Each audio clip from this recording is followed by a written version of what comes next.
The altimeter reads 8,000 feet. Lieutenant Robert Bob Bram squints through the frost-edged perspex canopy of his Bristol Beaufighter as it slices through the pitch-black night over the North Sea. It's 2:47 a.m. on December 14th, 1941.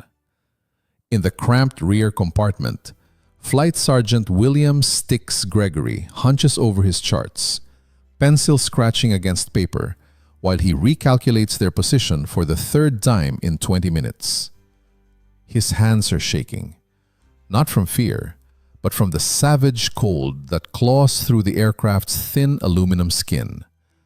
Outside, the temperature hovers at minus 15 degrees Celsius. Inside, it's barely warmer. Even wrapped in thick gloves, his fingers can hardly grip the pencil. He's supposed to be guiding them home to RAF Wittering after another fruitless patrol, hunting German bombers over the English Channel. But something is terribly wrong with his numbers. The calculations refuse to line up. According to his dead reckoning, factoring in wind speed and direction, they should be nearing the English coast near Norfolk by now. But the stopwatch tells a different story. They've been flying homeward for 43 minutes. At their cruising speed of 280 miles per hour, Gregory's stomach drops like a stone. That puts them at least 60 miles past where they should be. He's made a catastrophic mistake. Instead of subtracting degrees to compensate for the strong northeasterly wind pushing them off course, he's added them. The kind of error that kills aircrews. The kind that ends with a bullfighter plunging into the icy North Sea, vanishing without a trace. "Sticks, where the hell are we?" Bram's voice crackles over the intercom, tension cutting through the static. "We should be seeing the coast by now." Gregory opens his mouth to confess, to admit they're hopelessly lost over enemy-controlled waters. But before the words can escape, Bram's voice cuts in again, sharp and urgent. "Wait, lights, dead ahead, multiple lights." In that frozen moment, neither man realizes that Gregory's terrible mathematical blunder hasn't doomed them. It's about to deliver into British hands the location of one of Nazi Germany's most closely guarded secret airfields. A discovery that will shift the balance of the air war and save thousands of Allied lives. By December 1941, the Luftwaffe's night bombing campaign against Britain has become a deadly, shadowy game of cat and mouse. After the devastating Blitz of 1940 and 1941, German bomber crews have grown cunning. They no longer come in massive waves that British radar can easily track. Instead, they strike from hidden forward airfields along the occupied European coast. Small, precise groups of aircraft launching night raids against British cities and factories. British air intelligence knows these secret bases exist. They have to. German bombers keep appearing over targets with chilling regularity. Yet reconnaissance flights over known Luftwaffe fields in France, Belgium, and the Netherlands show only normal activity. The math is simple and terrifying. The Germans are operating from airfields British intelligence has never found. The cost is measured in blood and shattered lives. Between September and December 1941, German night raiders kill 1,470 British civilians and reduce countless factories, warehouses, and homes to rubble. RAF Fighter Command throws everything into the fight. More night patrols, new radar stations along the coast, dangerous daylight reconnaissance missions over occupied Europe, desperately searching for the hidden bases. The results are grim. In 3 months of intense effort, RAF reconnaissance identifies only 2 previously unknown German airfields, both minor. Meanwhile, the night raiders continue almost untouched. The Luftwaffe's secrecy is nearly flawless. Strict radio silence, camouflage netting, and fake buildings to fool prying eyes from above. Aircraft constantly rotated between bases so British analysts can't track units. Air Chief Marshal Sir Sholto Douglas, commanding RAF Fighter Command, faces a nightmare. His night fighters are searching blind, burning fuel and risking lives over empty sea while the enemy slips through. The numbers are brutal. In November 1941, RAF night fighters fly 847 combat patrols. They score only 12 confirmed kills, a success rate of just 1.4%. For every German bomber destroyed, the British burn 18,000 gallons of precious aviation fuel and gamble the lives of multiple crews in perilous night operations. The experts inside RAF intelligence agree on one depressing truth. Without better radar, without more advanced detection, without a signals intelligence miracle, they cannot find the secret fields. The technology simply doesn't exist yet. Squadron leader Derek Jackson, one of the RAF's finest radar specialists, writes in a classified memo dated November 28, 1941. The current generation of airborne radar cannot reliably detect ground installations from safe altitudes. We are asking our air crews to search for needles in a haystack the size of continental Europe. The stakes go far beyond the nightly battles. Codebreakers at Bletchley Park are slowly cracking German military ciphers, but they need hard evidence to confirm their work. Find one secret airfield, watch its operations, cross-reference with decoded messages, and the entire German code system could unravel. Even Prime Minister Winston Churchill is furious. In a heated war cabinet meeting on December 10, 1941, he slams his fist on the table and roars, "We are being struck by an invisible enemy. This is intolerable. I want those airfields found, and I want them found now." 4 days later, a young navigator who barely passed his training course will, by pure accident, give Churchill exactly what he demands. William Gregory is no one's picture of a war hero. At 23 years old, he's a former grocery clerk from Nottingham who joined the RAF in 1939 because shelving tins of beans felt smaller than the world burning around him. He barely scraped through navigation training at RAF Cranwell, graduating 47th out of 52 students. His instructors wrote in his file, "Adequate mathematical skills, tends to rush calculations, requires additional supervision." That was putting it kindly.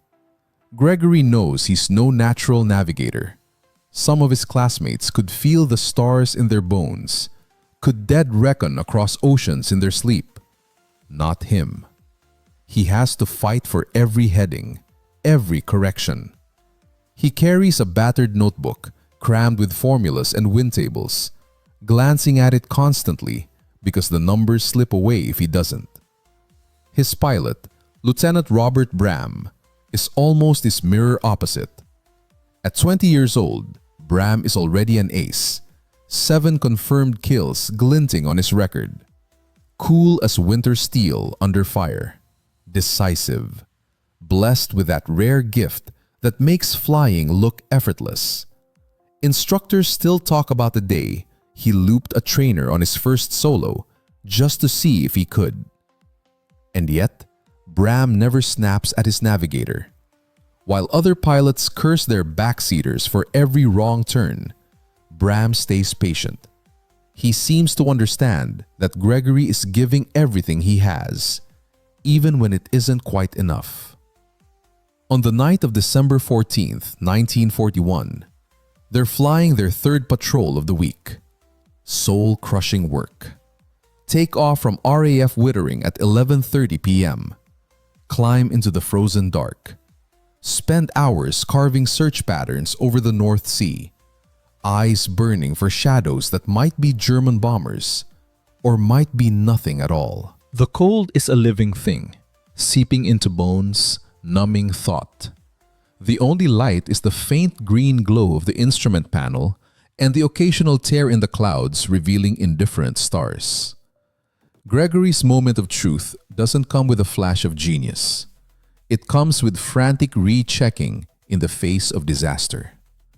As Bram calls out lights ahead, Gregory works backward in desperation. Takeoff time, airspeed, headings, wind data from the Met officer before departure, and then he sees it. Clear as a death sentence. He's been compensating for the wind in the wrong direction the entire return leg. Panic floods him first. They're not approaching England. They're flying deeper into enemy airspace, somewhere over the Netherlands or northern Germany. Those lights Bram sees aren't British. They're German. But the second thought, the one that changes everything, hits like lightning. If those are German lights, if they're this far from any known Luftwaffe base, and there are multiple lights suggesting something big, they've stumbled onto something vital. Bob. Gregory's voice is tight, almost breaking over the intercom. Those aren't our lights. We're over enemy territory. I made a navigation error. We're approximately 60 miles east of where we should be. A long silence stretches. Gregory braces for anger, for the dressing down he deserves. Then Bram's voice comes back, surprisingly calm, almost amused. Well then, Sticks, let's take a closer look, shall we? Bram banks the Beaufighter gently, easing the nose down towards 6,000 feet. Gregory's heart slams against his ribs. Everything about this is madness. They're deep in enemy skies, no authorization, no support, fuel running low. Turn back now and they might still make it. But if German night fighters scramble, if flak opens up, if they simply run out of fuel over the North Sea, they're dead. Yet Bram keeps descending. 5,000 feet, 4,000. The lights sharpen below them. Gregory cranes his neck, peering past the tail. Not random lights now, dozens arranged in unmistakable patterns. I'm seeing runway lights, Bram reports, voice steady even as they flirt with disaster. Multiple runways, large installation. Aircraft on the ground, I count at least 20, maybe more. Gregory fumbles with his equipment, hands trembling worse than ever, but now from adrenaline, not cold. He takes bearings on the lights, cross-references his revised position, scribbles frantic notes. They have to pinpoint this place exactly. Intelligence has to be able to find it again. There are bombers down there, Bram continues, awe creeping into his tone. Heinkel 111s, Junkers 88s. This is a major bomber base, Sticks. This is exactly what intelligence has been bleeding for. The Beaufighter orbits wide at 3,500 feet. Gregory logs more bearings, sketches the layout he can now make out. 3 runways in a triangle, aircraft dispersed along the edges, hangars, fuel dumps, barracks blocks. This isn't some forward strip. This is a full-scale Luftwaffe bomber station, hidden in plain sight. And then, suddenly, the night erupts. Brilliant white searchlight beams stab upward, sweeping the sky like accusing fingers. Red tracer chains arc toward them. Anti-aircraft fire waking up. The Germans know they have company. Time to leave, Bram snaps. He slams the throttles wide open and throws the Beaufighter into a violent diving turn. The airframe shudders as flak bursts crack nearby, close enough that Gregory hears the sharp detonations over the roaring engines. They're running for their lives now, racing west at full power, searchlights clawing after them, tracers fading behind. Gregory keeps working even through the terror, refining calculations, double-checking bearings. He knows what's waiting when they land. He'll have to confess the mistake that put them here. He'll face an inquiry, maybe a court-martial, almost certainly the end of his flying career. But he's also about to hand British intelligence the greatest breakthrough of the air war. And somehow, that makes the fear worth it. They touch down at RAF Wittering at 4:23 a.m., fuel gauges kissing empty. Bram taxis to dispersal and cuts the engines. For a long moment, both men just sit in the sudden silence, alive when they shouldn't be. Then Bram's voice, soft over the intercom, one last time. "Sticks, whatever happens next, we did the right thing. Remember that." The debrief begins immediately. Flight Lieutenant James Harrington, the intelligence officer, listens to their story with growing disbelief and barely concealed contempt. When Gregory admits his navigation error, Harrington's eyes harden. When Bram describes the massive secret airfield, Harrington's skepticism turns to scorn. "Let me get this straight," he says, voice dripping acid. "You flew 60 miles off course because of a navigation blunder? You then deliberately penetrated deep into enemy airspace without orders? You descended to low level over what you claim is a secret German bomber base? And you expect me to believe this on the word of a crew that was hopelessly lost?" "Sir, I have the exact coordinates," Gregory protests, sliding his notebook across the table. "Multiple bearings. I can show you precisely where it is." Harrington barely glances at it.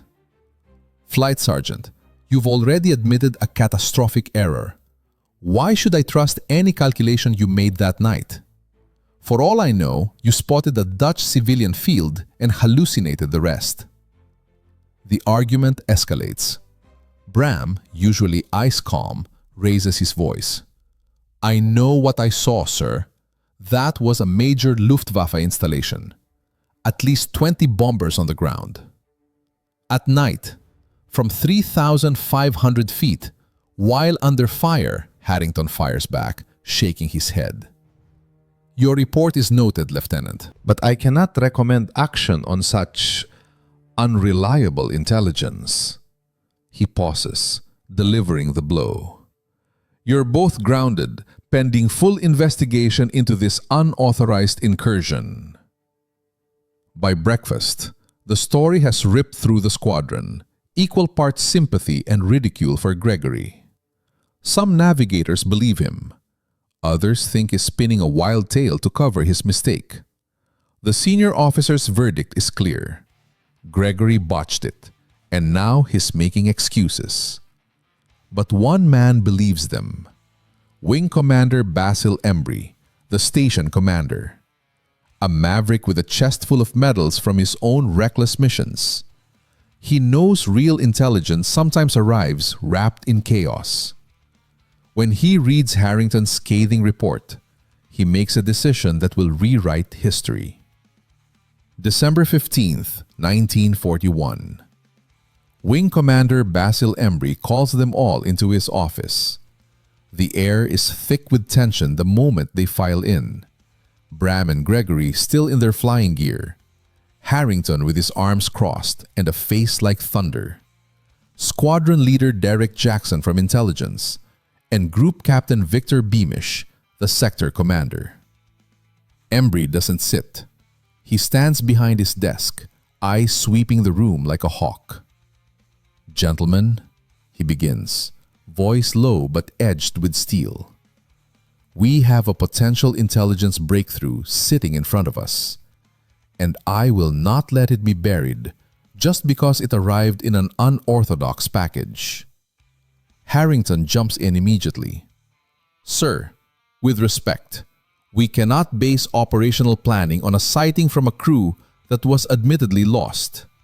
The risk—" "That's exactly my point," Jackson interrupts, frustration boiling over.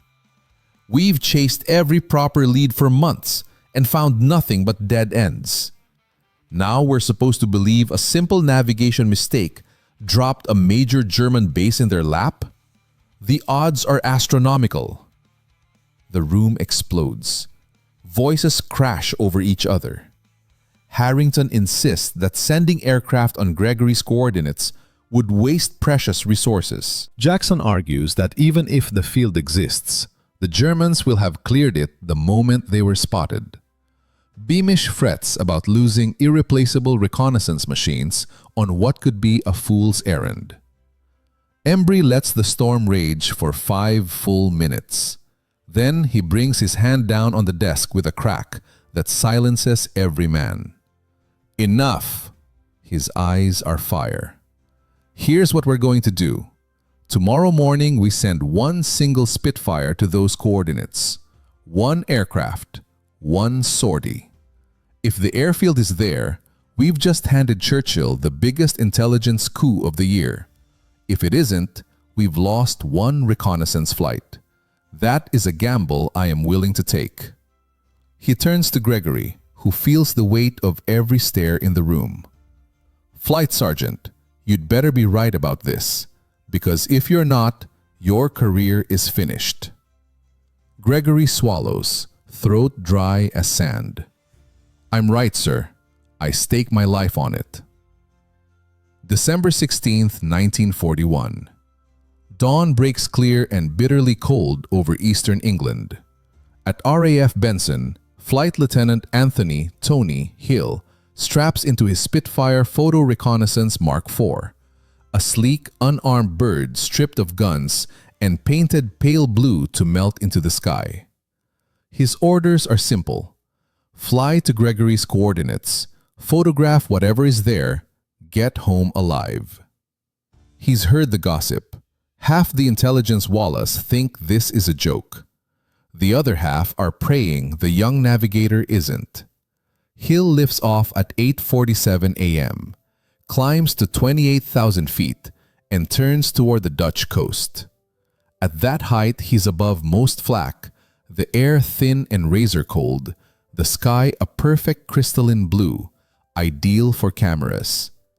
He crosses the enemy coastline without a challenge. At 9:34 a.m., he reaches the spot Gregory marked. For a heartbeat, Hill forgets to breathe. There, exactly where the lost navigator said it would be, sprawls a massive airfield. He rolls the Spitfire into the first pass, cameras whirring. 3 runs he makes, shutters clicking like machine guns, capturing every inch.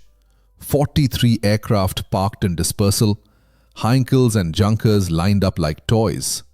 3 runways in a perfect triangle. Hangars, fuel bowsers, barracks, everything.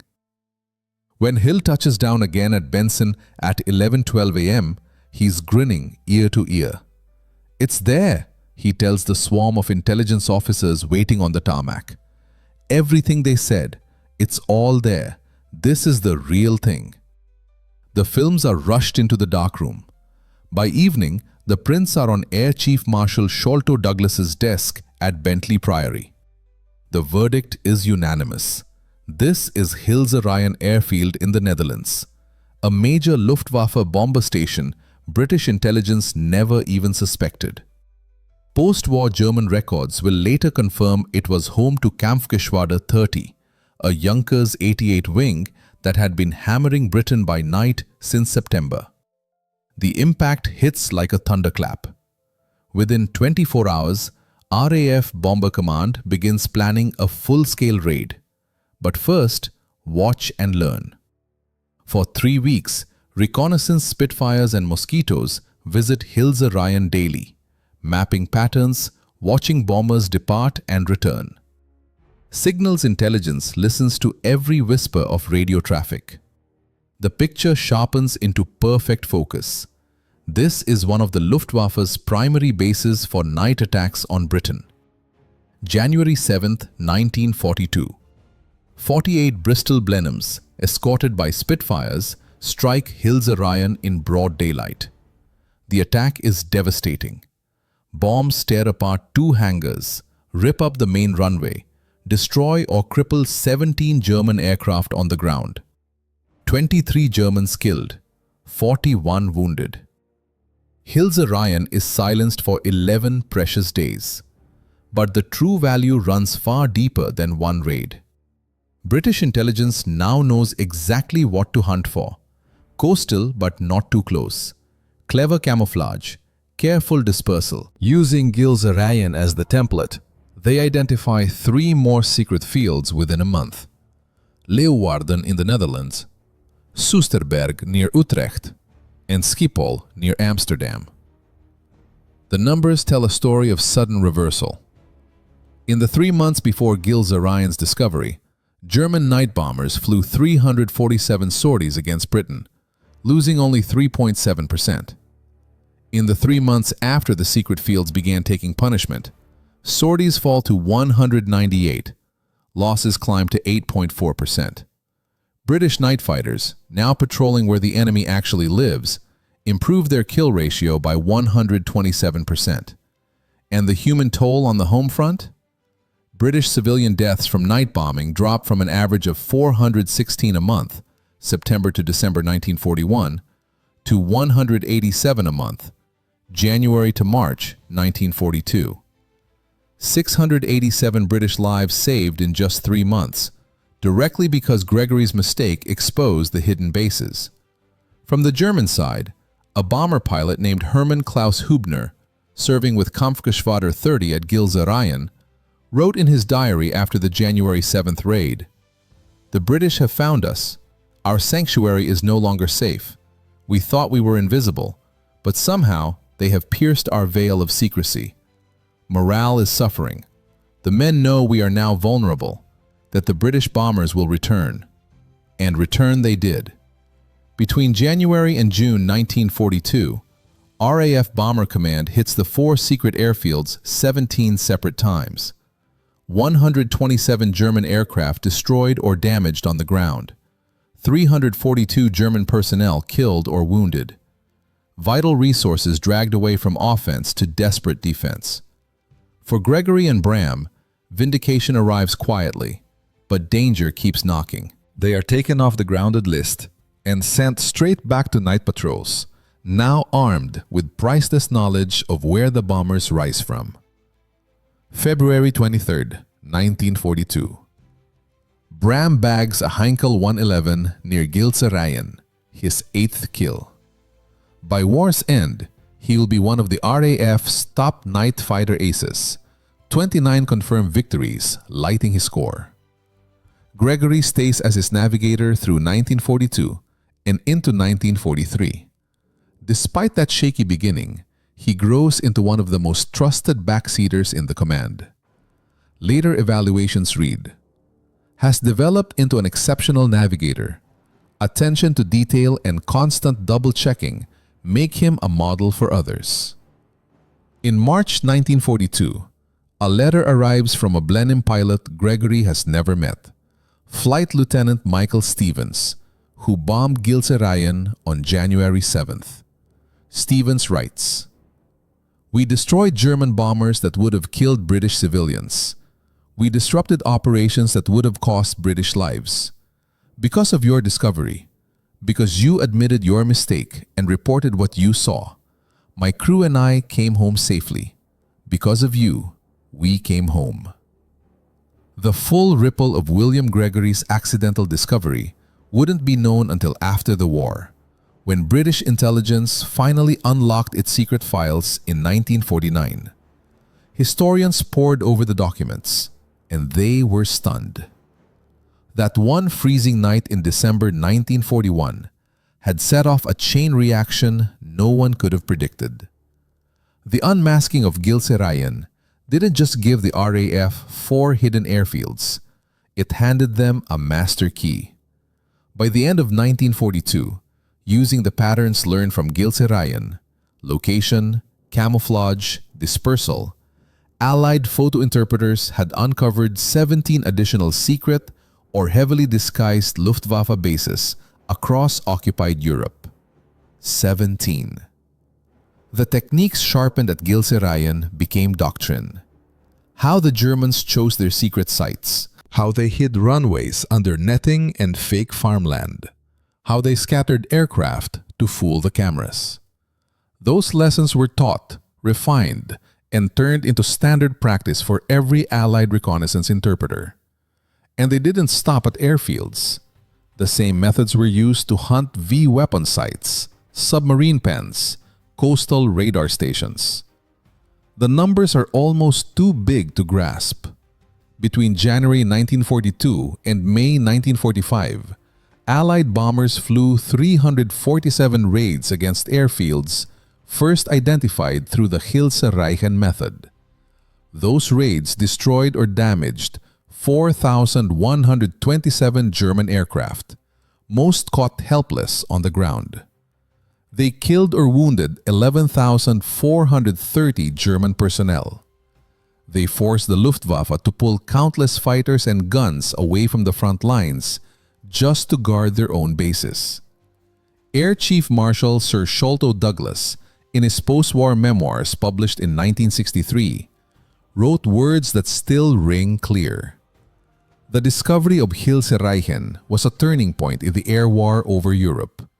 It proved that German secrecy, for all its brilliance, was not unbreakable. It gave us the tools and the confidence to hunt down and smash the Luftwaffe's hidden backbone. And it all began because a young navigator made a mistake and had the courage to tell the truth about what he found. Today, the lesson lives on in military classrooms around the world. That intelligence gold can come from the strangest places, mistakes, accidents, sheer dumb luck. The United States Air Force Intelligence School at Goodfellow Air Force Base still teaches the Hilse Reichen discovery as a core case study. They drill it into every student. Report everything you see, no matter how you got there. Because history shows that even a wrong turn can change the war. As for William Gregory himself, he wanted none of the spotlight. After the war, he went home to Nottingham, slipped back into civilian clothes, and managed a grocery store until he retired in 1979. Reporters sometimes tracked him down, hungry for the hero story. He always brushed them off, gave the credit to Bob Ram for having the guts to investigate, to Wing Commander Embry for believing them, to the reconnaissance pilots who proved it, to the bomber crews who struck the blows. In 1988, at the age of 70, Gregory finally sat down for one long interview with an RAF historian. His last words on the subject were quiet, almost shy. "I made a mistake, a potentially fatal mistake. But Bob had the sense to take a closer look, and Basil Embry had the courage to trust us. I was just the navigator who got the math wrong. They were the real heroes." William Gregory passed away in 1994 at the age of 76. His obituary in the Nottingham Post gave his wartime service exactly one sentence. But in the classified archives of RAF intelligence, in the thick history books that detail the air war over Europe, his name stands beside the greatest intelligence triumphs of the Second World War. All because, on one bitter December night, high over the North Sea, he subtracted when he should have added, and without meaning to, changed the course of history.